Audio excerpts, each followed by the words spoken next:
So we look at 51 degrees, sides of 10 and 12. Okay, so step one is identify the pattern.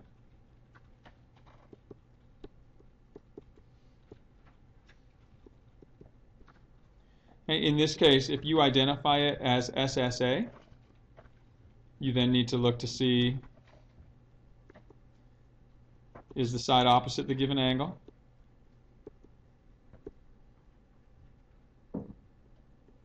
More than or less than other side. Okay, if it's more than, so that's the case that we're going to be looking at. So more than, you're going to move on to the following steps. Okay. Here in this particular case, what you want to do, you already have a known ratio. So in this case, you have your known ratio. So you're going to find one other side.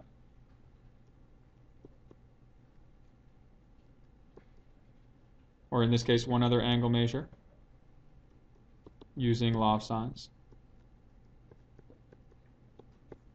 Okay, so let's say I give these some angles, A, B, and C.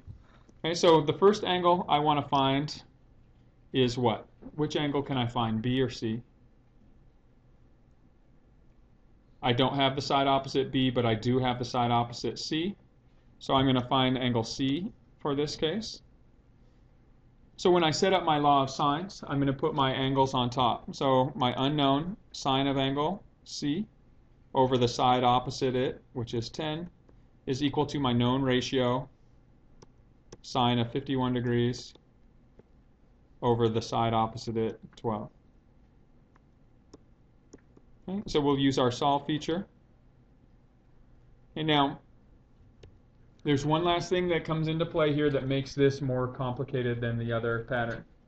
And that is, if we tried to enter this in our calculator, so if I hit F2, solve, and I entered sine of C, I'm going to call it X, divided by 10 is equal to sine of 51 divided by 12. I'll put a decimal in there so my answer is in decimal form. And I want to solve for X. So again, what I did was I just put an X in for each of these. When I hit enter here, your calculator cannot evaluate an a trig ratio when the variable's inside of that trig ratio. So when I hit enter here, you're going to see a bunch of the @ symbols and some things that don't give you an exact number. Okay, there is a workaround to that, as long as you, again, know how it applies. It's very easy. Okay, but again, it's something that if you don't have it in your notes and labeled correctly, you might forget. Okay, and that workaround is, rather than letting X represent C, let's let X represent the whole sine ratio. So if instead of this being sine of X, if we just call this X, where X is representing the entire ratio, sine of C, what happens now if I do that calculation? So instead of calculating sine of X, if I just calculate X over 10 is equal to sine of 51 over 12, solve for X. When I calculate that, this is giving me X is equal to 0.6476. Well, what is that ratio actually representing?